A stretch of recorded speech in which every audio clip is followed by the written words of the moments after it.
Hello friends, आज बनवूया घरच्या घरी अगदी चमचमीत आणि खूप टेस्टी बनणारा असा झटपट वडापाव।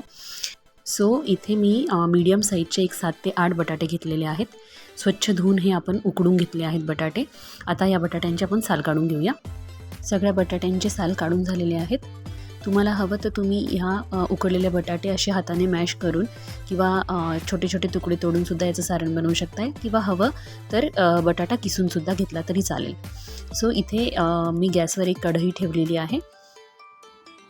यात आता आपण 1 ते 1.5 टेबलस्पून तेल टाकणार आहोत। खूप जास्त तेल वापरायचं नाही आहे, कारण सारण आपल्याला तेलकट बनवायचं नाही आहे। इथे मी एक वाटण बनवून घेतलेलं आहे। यामध्ये मी 7 ते 8 हिरव्या मिरच्या, 1 ते 1.5 इंच आलं, 7 ते 8 लसूण पाकळ्या आणि कढीपत्ता आणि जिरं टाकून हे वाटण बनवलेलं आहे। एवढ्या 8 ते 10 मिरच्यांमध्ये एवढं वाटण तयार झालेलं आहे। याच्यापैकी मी 1-2 चमचे मोठे चमचे वाटण याच्यामध्ये वापरणार आहे। तुम्ही तुमच्या आवडीनुसार किंवा तुमच्या गरजेनुसार ह्या वाटणाचं प्रमाण कमी किंवा जास्त करू शकताय। सो आता ह्याचा कच्चेपणा जाईपर्यंत आपण याला तेलामध्ये परतून घेणार आहोत।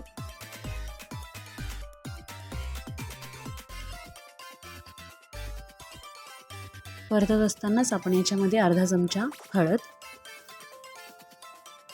पाव चमचा हिंग आणि 1.5 टेबलस्पून धना पावडर टाकणार आहोत।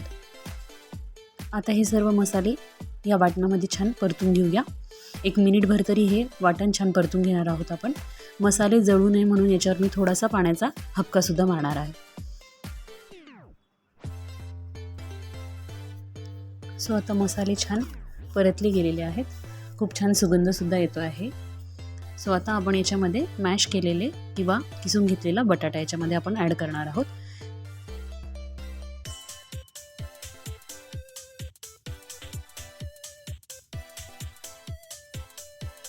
सो आता सगळं सारण छान एकजीव झालेलं आहे, तुम्ही बघू शकता। आता यामध्ये आपण चवीनुसार मीठ घालूया आणि भरपूर सारी बारीक चिरलेली कोथिंबीर पण ॲड करणार आहोत आपण। सो आता हे सारण एकदा परत आपण एकजीव करून घेऊया आणि 2 मिनिटासाठी याला वाफवून घेऊया। सो एक महत्त्वाचा इन्ग्रेडियंट सांगायचा राहिला फ्रेंड्स, इथे मी अर्धा ते पाऊण टीस्पून काळं मीठ टाकलेलं आहे। काळ्या मिठामुळे ह्या सारणाला अतिशय सुंदर चव येते आणि पचायला पण हे वडे खूप हलके होतात। सो बाहेरच्या वड्यांमुळे जसं त्रास होतो तसं ह्या घरच्या वड्यांमुळे बिलकुल होत नाही। तुम्हाला हवं तर ह्या सारणामध्ये फ्रेंड्स तुम्ही चाट मसालासुद्धा ॲड करू शकताय। मी तसं काही ॲड केलेलं नाही आहे। आणखी एक महत्त्वाची गोष्ट म्हणजे फ्रेंड्स, तळलं गेल्यानंतर ह्या सारणाचा तिखटपणा थोडा कमी होतो। सो बनवतानाच हे सारण थोडंसं तिखट बनवायचं आहे। सो जे प्रमाण मी तुम्हाला सांगितलं होतं मिरचीच्या वाटणाचं, तर तेवढे मोठे 2 चमचे वाटण घेतलं तर हे प्रमाण अगदी परफेक्ट होतं आणि तिखटपणाला सुद्धा अगदी व्यवस्थित होतात हे वडे। सो आता 2 मिनटं आपण हे सारण वाफवून घेऊया। सो इथे 2 मिनटं झालेले आहे, तुम्ही बघू शकता सारण छान वाफलं गेलं आहे। सो आता आपण हे सारण थंड करायला एखाद्या पसरट प्लेटमध्ये काढून घेऊया। इथे माझ्याकडे ज्या मोठ्या मिरच्या मिळतात कमी तिखट अशा मिरच्या होत्या। सो वड्यांबरोबर खाण्यासाठी या मिरच्या मी इथे तळून घेणार आहे। आता सारण थंड होईपर्यंत आपण आउटर कव्हरिंगसाठी लागणारा बेसनचा घोळ बनवून घेऊया। सो इथे मी आपली जी दररोजची मोठी वाटी असते ती घेतली आहे मापासाठी। अशी 1.5 वाटी भरून मी इथे बेसन पीठ घेते आहे। एवढ्या सारणामध्ये आपले जवळजवळ 14 ते 15 वडे होणार आहे। तेवढ्या वड्यांसाठी ॲडिक्वेट एवढं हे बेसन पीठ आहे। सो 1.5 वाटी आपण बेसन पीठ घेतलेलं आहे।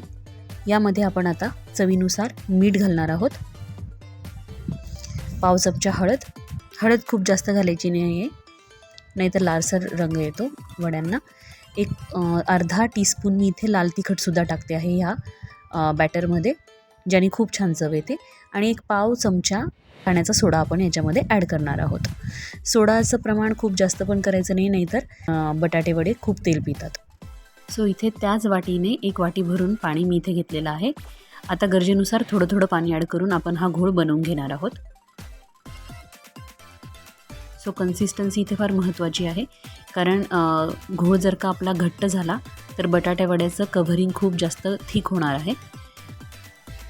आणि घोळ जर का खूप पातळ झाला तर वड्यांचं कव्हरिंग खूप जास्त थिन होतं आणि त्यामुळे वडे क्रिस्पी बनत नाही. सो कन्सिस्टन्सी फार महत्त्वाची आहे इथे.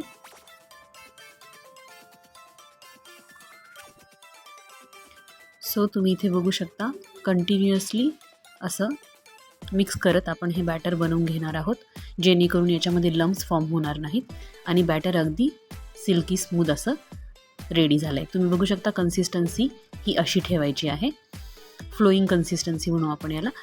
सो तुम्ही इथे बघू शकता फ्रेंड्स, इथे फक्त 1/4 कप पाणी उरलेलं आहे, म्हणजे आपण टोटल 3/4 कप किंवा 3/4 वाटी पाणी वापरलेलं आहे एवढं बॅटर बनवण्यासाठी. सो इथे मी एकीकडे तेल पण तापायला ठेवलेलं आहे मीडियम फ्लेमवर आणि आपलं सारणही आता छान थंड झालेलं आहे. आता या सारणाचे आपण मीडियम साईजचे गोळे बनवून घेणार आहोत आणि बाजारामध्ये जसे वडे मिळतात मोठ्या आकाराचे तसे वडे होण्यासाठी आपण यांना चपटा आकार देऊन घेणार आहोत. सो अशा पद्धतीने आपण सगळे गोळे बनवून घेऊया. सो एवढ्या सारणामध्ये इथे 14 ते 15 बटाटे वडे मोठ्या आकाराचे तयार होणार आहेत. सो आता तेल पण आपलं छान गरम झालेलं आहे. आता आपण वडे तळायला घेऊया.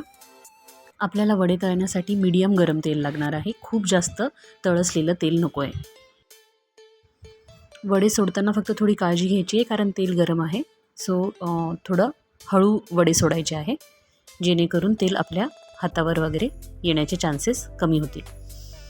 सो आता आपल्या कढईमध्ये जेवढे बसतील तेवढे आपण वडे याच्यामध्ये सोडून घ्यायचे आहेत. माझी कढई फार मोठी नाही तर मी ॲट अ टाईम फक्त 2 ते 3 वडे सोडते आहे.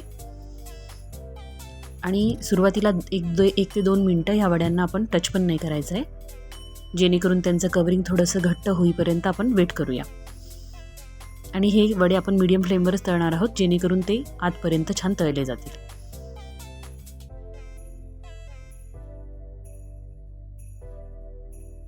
सो आपले वडे छान दोन्ही बाजूंनी तळले गेले आहेत, छान गोल्डन कलर आलेला आहे तुम्ही बघू शकता.